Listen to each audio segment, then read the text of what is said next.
Am I gonna fit under that? One way to find out. Let's send it.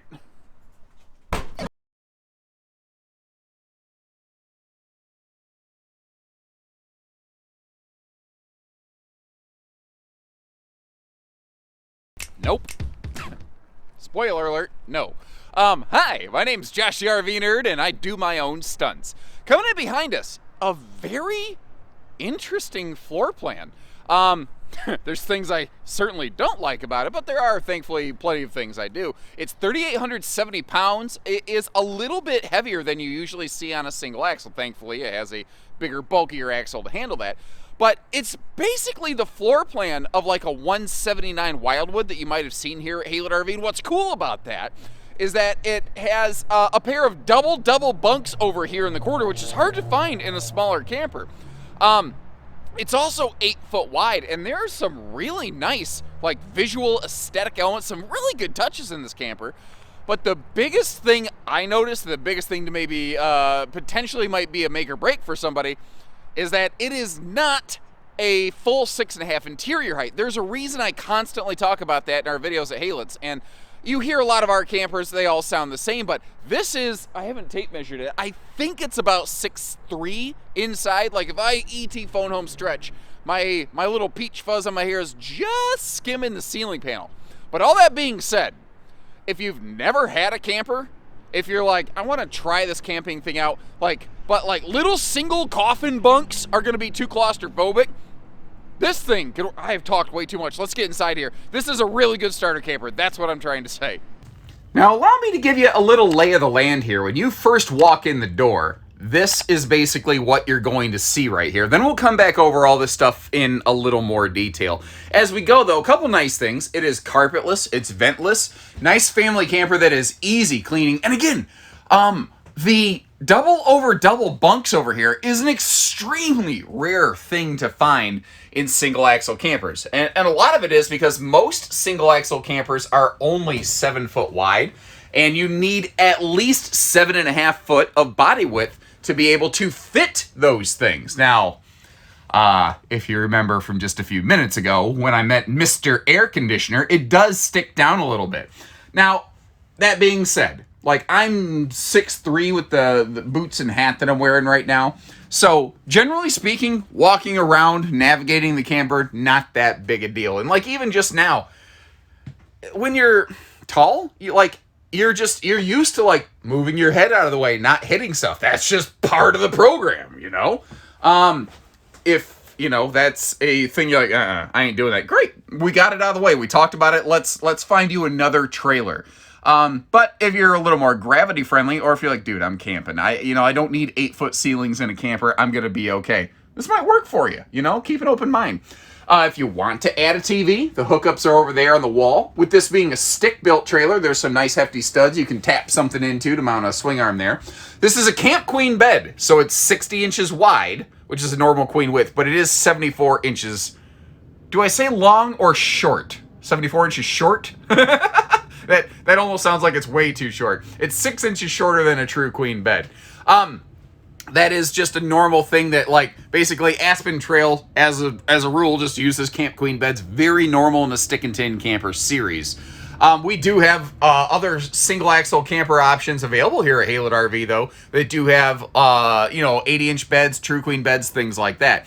One of the things, though, and I'm going to talk about it ad nauseum, is this is an 8 foot wide camper. So where most single axle campers, the bed would go right up against the wall, this one had an extra foot of space to play with, which is why we have that extra little shoe nook right when you walk in the door. You have that hanging space there. I really would have liked to have seen a window in the entry door, but c'est la vie, I have no control over that. The door side window, not massive, but at the same time, it's a small camper. So the windows are kind of clustered up enough that you have at least some visibility off the door side of the RV. Now, the lower bunk window is actually off the back of the camper, as you're seeing. And that is because when we go outside, you're going to see this has a little mini camp kitchen. And if that camp kitchen door is open, which I suspect it probably will be quite often in a little trailer like this, you're going to spend a lot of time outside hanging out by that thing because That's where the refrigerator is. And everybody knows the party ends in the kitchen because that's where the food and the drinks are. Am I right? The window off the back allows that window to always be functional. And you know what? It's not like there aren't 13 11-7 sort of lights in here, but there's enough lighting. I never felt it was lacking in lights anywhere when I went through this. Like, maybe, I think what I would do is I would get one of those little stick-on lights and I'd put it under that kitchen cabinet right there. But that's really all I think I would do to something like this. By the way, these are T-molded countertops. Sealed edge pressed membrane stuff is so common that when it's not found, I almost feel like I need to point it out. And it's interesting. It actually does have a kitchen backsplash, but it's like the exact same size as the window practically. A little side splash is always something I would like to find a way to add to a trailer, just because they're so rare from manufacturers. Now, looking down below here, it's not a massive kitchen, but that single drawer is really worth its weight in gold. And I tell you what, this refrigerator shocked me. That is an 8 cubic foot gas electric two-way fridge. So normally trailers like this, if they're going to have a two-way fridge, it's only 6 cubic feet. That is a very expensive refrigerator for a small trailer like this, but the extra cold storage is kind of nice. And back to something I was saying earlier, when you're tall, you just become organically accustomed to just moving your head out of the way of stuff.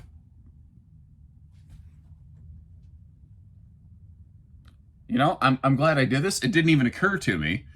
Hold on. So I looked up there at that vent, and it's just a vent. It's not a power vent fan or anything like that. And I went, wait a minute. Right over the stovetop, there is no vent hood in this little trailer, nor does that window open for airflow. So what this camper depends on is say like your cross breeze windows or something like that, or somebody opening up this vent right here, since heat rises, to help get rid of all the kitchen cooking heat. I tell you what though, this being a stick-built trailer and there's lights very close to it that you could piggyback power off of, I would personally very much be interested, if I were getting this camper, of putting like a nice, say like a Hengs Vortex fan in there. Those things right there, that is the dollar for dollar best way to get a high velocity, high exhaust fan out of a camper like this. So if you are going to be cooking inside, you might want to factor that in. If you're not cooking inside, you probably don't care. Remember though, with a shorter interior height, we do have a reduced standing height in the shower. You are probably going to have to be under 6 foot to be able to stand in that shower without your head up in that combo skylight vent fan area.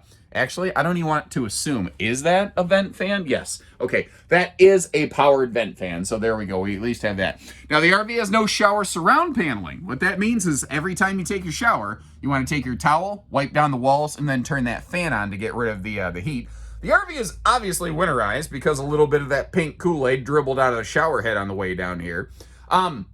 You can see that it is just an easy step-in shower, not a tub. Only concern with that is you really want to make sure that that shower curtain stays inside the tub so you don't splash water on the floor. And again, I hope you appreciate how, whether it's good or bad, I'm willing to point stuff out. Like, I like that big chunk of counter space, but I really wish that was a medicine cabinet, not just a mirror on the wall.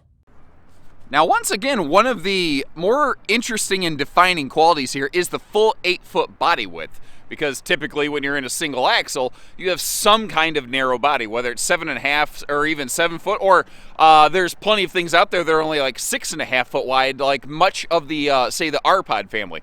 And there's nothing wrong with that. There's different advantages, there's different drawbacks to different sizes. I just want you to know what you're getting into here. Now, something that really surprised me on this is the one-touch easy power everything. And that's not a disappointing surprise when I say that. Like, some say, oh, surprise, what's wrong with it? No, nothing like that. It's got a power tongue jack. It has 4 corner power stabilizer jacks, power awning. The power corner jacks down here really kind of shocked me, because usually on a single axle, things are a little more, like they try not to build them any heavier or more expensive than they have to.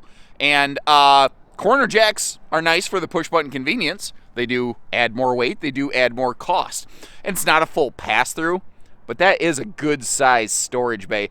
And in a way, if it's not going to be full pass-through, I like that it's not too deep so that if cargo shifts, like you don't have to go belly crawling up to your ankles to get to stuff. Magnet holdbacks on those baggage doors are also a nice little feature there. And if you're a fan of like the champagne family of colors, then I'm sure you'll like the exterior of this. I like the color palette. You know, if you don't like brown colors, you probably won't like it. But I do like how it I don't know, it kind of has a good contrast between the white, the darker browns, like everything. I don't know, it works for me. It's good enough. Now this is a 21. It's virtually new, so the tires are most certainly not aged out. The only blemish I've found on the outside is right here on the entry door. The plastic holdback for that door broke off at one point, unfortunately, and that door got flung open by the wind and stabbed on that little stopper right there, so they had to kind of like seal that off a little bit. That's really the only like damage I found out here. There is something I really don't like on the other side of the RV, so stay tuned with me for just a minute here. There's something I look at that I go, wow, really guys? But I'll show you what I mean when we get there. Little camp kitchenette, as it were. You've got a residential power only, so like park power mini fridge out here. This is not run to an inverter. It's not 12 volt. You'll need a little generator or plug in at a campsite to run that. You've also got the little 2-burner stovetop here, but if you don't like that, that's basically a drawer. So you could take this stuff out and just have storage if you wanted. You see there is it's still technically a propane hooker because it comes off the side. It is not yet a propanus because the gas does not come off the back side. But it's darn close. It's an honorary member of the family. Backup camera ready. I like that there's a spare tire on here, and that sounds like a dumb thing to talk about, but a lot of times little campers like this, spare tires are not standard, optional, not included. It is nice to see that there is one on there. I hope you never need it. It's like cough syrup. I hope you never need it, but if you do, I hope you got it. You know what I mean? The roof is fully walkable. There are no ladder allowances on these, though. Did you notice when we were looking at the tires, it actually has a galvanized steel wheel well? That is one of those things that could be a literal silver lining to an otherwise cloudy day. It could give you just enough of a shield so that the tire doesn't break loose and start smashing stuff up. Because if you look at what is directly above this tire right here, that's your refrigerator. And if the tire, that belted radial, gives loose and it starts busting up inside that cavity and starts smashing your fridge, I have actually seen a tire blowout like that start smashing into kitchen stuff and cause a total loss from an insurance company. Now, a couple points of concern here. Consideration, whatever you want to call it. A couple things that maybe you're not going to like. I don't mind pointing that stuff out. The sewer outlets are not extremely high off the ground. I do want to mention the RV's not dead nuts level over here, but it is pretty darn close. So it's not like the tail of this is dangling down too awful far. But if you were paying attention just now, you saw the next thing I really don't like on this camper. This right here, this little copper line, the way these lines are hanging down, I am not real happy with what I see there. And that unfortunately does look like factory work, which is kind of unfortunate because for the most part, I've been very happy, very pleased with the execution that I've seen out of this. And that is just one of those, really guys, kind of moments that just, I think we can all agree it just absolutely could have and should have been done better. But that's how it is. Could we possibly help get that tied up a little bit? Could we get it up out of the way a little bit? I'm sure that we probably could do something like that, but there's not a whole lot of extra slack, and I don't want to go kinking a copper line. Again, my goal is to let you know, to the best of my ability, the fairest representation of this camper. A lot of this is good, but there's a couple parts on it that make you go, ah! So if you appreciate the way that we show you the good, the bad, with the ugly, with everything in between, hit that subscribe button, like our video, and leave us a couple notes to let us know what you think about this one, or at least just say, hey, thanks for shooting us straight. And we will see you on the next one. In the meantime, you can give our team a call, and I'll leave you a link in the description for pricing and availability. You're one click away, whether you're serious or whether you're curious. So take care, stay safe, have fun, and happy camping, everyone.